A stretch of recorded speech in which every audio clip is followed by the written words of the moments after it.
Good afternoon, everybody. Thank you for joining us. I'm Jan Lieber, MTA Chair and CEO, and I'm here with Chief Customer Officer Shanifa Riera and a bevy of other great officials. Chris Pangilinan runs service, the operations planning operation at Transit. Mandeep Lally is the Senior Vice President for Subways, and everybody knows Chief Kemper, who is late of the NYPD, but now is the MTA's Chief Security Officer, and every day he's remembering that his title has changed, right? We are here to celebrate an exciting milestone for the subway system. We do this every year. This is, a little earlier than last year, our 1 billionth customer of 2024.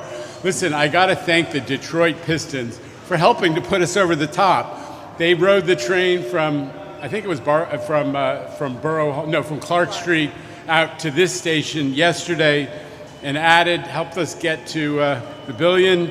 And it's especially sweet, I gotta say, that it was the dudes from the Motor City who were, as they say on ESPN, the difference makers for the subway. That is especially sweet. Listen, we at the MTA are so proud to be the engine that moves New York, that powers New York, and we are welcoming riders back, as we know, in record numbers. Listen, people told me when I took this job in 2021, confirmed a little later, but that the subways were dead, that we're gonna have to cut service, you're running out of money, you're gonna have to lay people off. And we said, no way, never bet against New York. I spent 14 years rebuilding the World Trade Center. It's in my DNA to be optimistic about New York. And the rebound of subway service is proving it out every day. The rest of the country made cuts. We said add more service, more Long Island Railroad service, more subway service, more service all around to let people access jobs and education and everything that makes New York, the region, so special and so dynamic. And I gotta say, Governor Hochul and the New York State Legislature, they deserve credit for stepping up a couple of years ago to address what we call the fiscal cliff, the operating budget impacts of the pandemic on the MTA, and their intervention allowed us to increase service. So here we are today, a couple billion customers later, and earlier than we expected, thanks to an out-of-sight blockbuster October, the strongest month since 2019. And we just had the biggest Sunday since the pandemic, produced those knocked down the ridership across MTA modes. We had in one day, we had the New York City Marathon, obviously a lot of riders from there. We also had the Rangers versus the Islanders at the Garden. We had the Nets versus the Pistons right here at the Barclays Center, the home of the world champion New York Liberty, I might add. And we hit a new record Sunday number, 2.6 million people.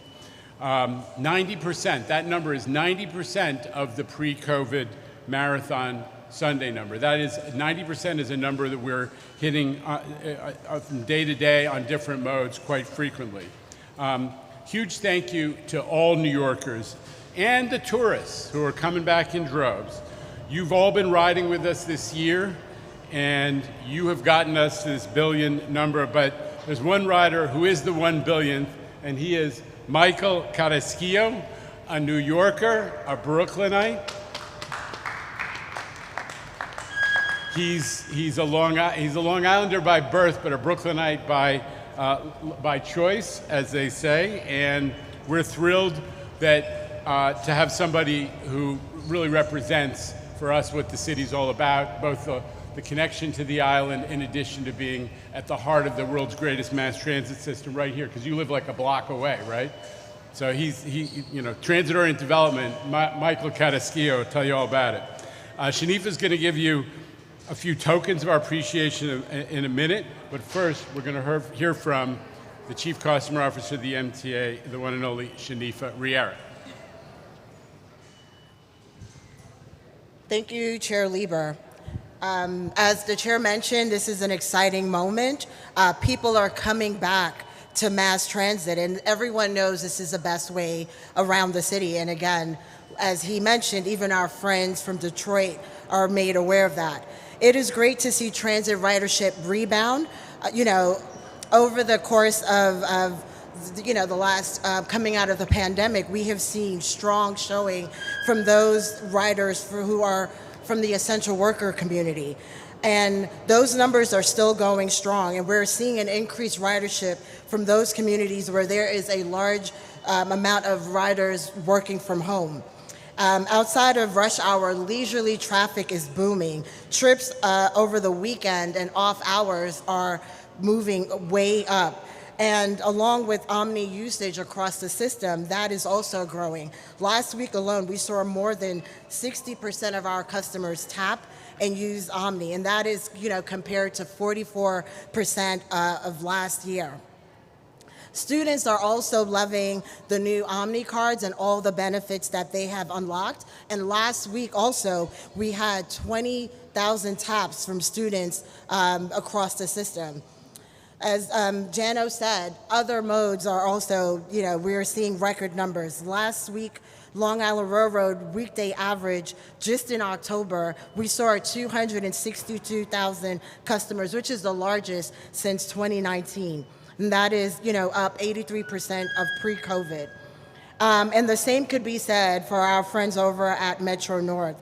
The average weekday ridership in October exceed pre-pandemic numbers, and that was 132,000 trips, which is 102% of 2019 levels, which is amazing. So none of these records would be possible with our great MTA employees who day in and day out move our customers across the system. So they deserve the praise and thanks as well. So without further ado, as Chair Lieber said, I would love to present Sir Michael with this lovely swag bag, which we have an MTA t-shirt, a cap, but most importantly, we have a free Omni card where you can use for a month worth of free rides. So congratulations, and thank you so much for being our 2024 billionth customer. I just want to say this is really, really exciting. I was using the MTA to help a friend. She's not doing very well financially, and I took the MTA to go and get my car to take her to and from the doctor's office. So, riding the MTA almost every day really, really impacts my life and everyone else's life. And we just really appreciate everything that the MTA is doing to just make everyone's life that much more convenient and that much more better. So thank you. Congratulations. Thank you very much.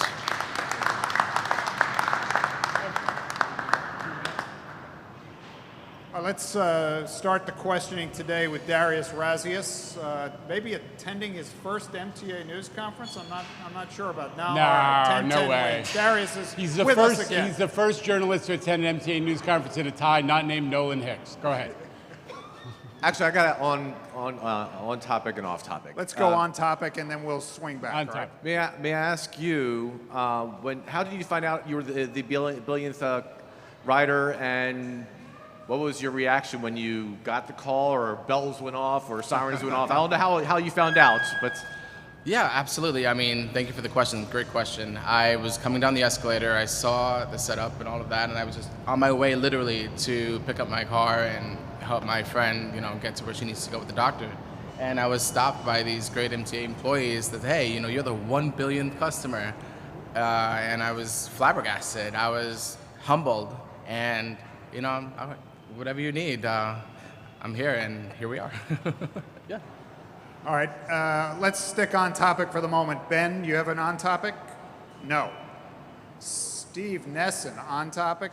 That's a no. Yes? All right, let's go, Steve. Steve.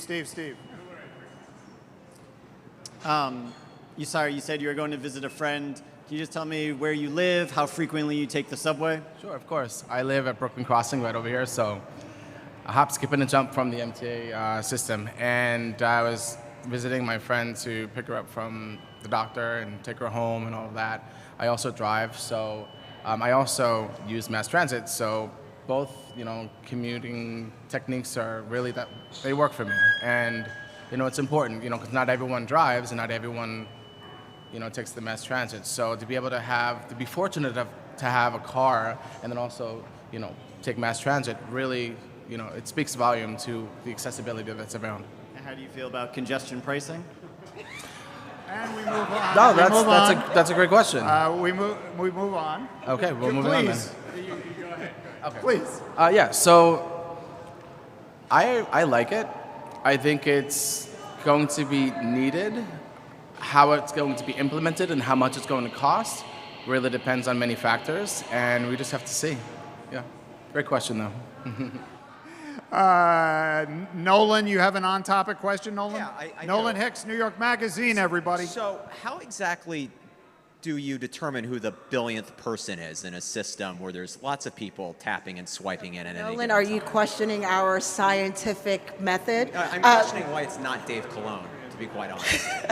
So, I mean, we as you know, we track daily ridership and publish those numbers. So, we look forward to this event. It is a huge milestone.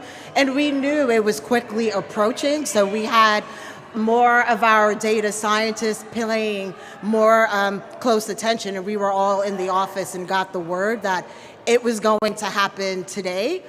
So we sent our scientists out into the field to identify that rider. All right, So, like, you just, we got to move on. Ben Brockfeld, right next to you. He's waving his hand. Go ahead, Ben. I had a similar question. How do you decide on what station you're going to go out to say that this is where the billionth rider did? Not to doubt your status. I mean, listen, in fairness to the team, what it is I got a call 2 hours ago that said that they now thought we were going to hit the billionth rider in the 2 o'clock hour. They chose a station that is accessible, and based on the approximate time, based on the way that our ridership works during the day, they chose that moment, and roughly, it's pretty close, but clearly a rough approximation that gets it. But let the cynicism explode all around us. Go ahead. Just let it roll, because it's a happy time of year. Let it go. All right, Evan, did you have an on-topic? No. Anybody else on topic? On topic? Yes. Newton Jones Burkett III, everybody, from Eyewitness News, Channel 7. Tim, thank you. And to our lucky rider, if you could be one in a billion anything, is this what you would be? Okay, If I can be 1 billion anything, no. It would be continue to being a decent human being, kind to everyone, selfless and transparent. Yeah. So clearly the cynicism of our B press has not infected the New York populace in general. Next question. Did you have a follow-up on kindness and generosity, Newt? No, okay. Anybody else on topic? Great. We've got off-topic. 5 minutes. 5 minutes. Yes, 5 minutes of off-topic questions, starting with Newton Jones Burkett III, right over there from Channel 7. Yes, Mr. Lieber, what would you say to people who feel that they're being unnecessarily inconvenienced by the A-train shutdown and feel that perhaps it could have been done in less time and while being able to run the trains? Well, number one, based on what, right? The idea that it could have been done in less time, could have been done differently, not so. The same guy who ran the L train project, the third track project, and all of those projects that have been done so quickly and successfully, including the G train shutdown, looked at this project and came to the conclusion there was only one way to do it. Newt, you know that the L train project was about how do we redo the tunnel and some of the equipment in the tunnel. This project is literally, taking that narrow causeway from Broad Channel back to the mainland of Queens and redoing the structure of that little narrow causeway and the track. You can't keep service running while you're taking apart the actual land that it sits on and the track itself. So it's not accurate to say it could have been done otherwise. And the same people who did those other projects so creatively and successfully are the ones who came to that conclusion. By the way, we also, just like the L train project, we looked to outside experts to evaluate our decision making, and that tool was used in this case, what we call a major construction review unit review. So. All right, move on to Alfonso Castillo right here from Newsday. But I just want to say, but everybody's mindful of the impact that it has on, the people in the Rockaways who already have long commutes. So there's a ton of extra shuttle bus service. There's a lot of thought that's been given how to give the best possible alternate service, including strategies to make the Long Island Railroad from Far Rock more attractive. Stay tuned.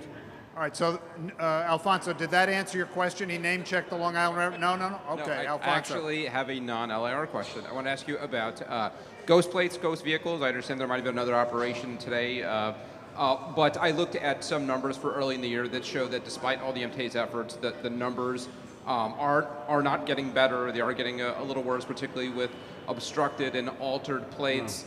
Can you talk about why these numbers might be getting worse, and what else can the MTA do? To some extent, is it out of your hands? Yeah, Alfonso, in fairness, I don't know the numbers you're referring to, so I don't know that I'm willing to say for sure that the numbers have gotten worse. Look, here's the bottom line. New Yorkers want to know that things are fair for everybody, and just like we are saying no to fare evasion in the interest of fairness, we're going to say no to toll evasion and people who are not just obstructing their plates to avoid tolls, but in many cases committing fraud because the vehicles are being used in crime. The mayor keeps talking about the role of ghost plates and other and obstructed plates in enabling crime. And so we're going to keep doing everything we can with our partners in the city and other law enforcement operations to push back on it. No secret that we were always interested in getting tougher penalties for people who engage in this, and we'll continue to talk to the legislature about that. Okay, we've got time for one more. We'll go to Nolan Hicks, New York Magazine. Nolan. Back to the topic of the Rockaways. Have there been discussions with the city about increasing ferry service as a way to give people another option? And is there any consideration being given to having the LIRR cross honor the subway fare while the project's underway? The ferry service is, I mean, honestly, we've talked to the city about the ferry service. That our view is there are opportunities, but history tells us that ferries don't end up carrying a lot of people in these situations.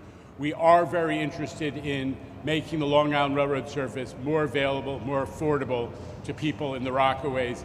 As I said to NJ, stay tuned. Did you have something you were going to add? No? I mean, I would also add, similar to the G train shutdown, we are standing up a lot of customer communication in the form of posters and flyers throughout the entire system, but we are also standing up a newsletter that we are asking customers to subscribe to get, day-to-day week-to-week project updates and alerts. Okay, I just want to say something. You understand, we have to fix this. This is a little what Mr. Evan wrote about this yesterday. We have no choice but to fix this. The structure of that little, man-made piece of land that allows the subway to run back from the Rockaways to Queens is in danger as a result of climate change, especially what happened with Superstorm Sandy. So we have to do this in the interest of giving the people in the Rockaways better service.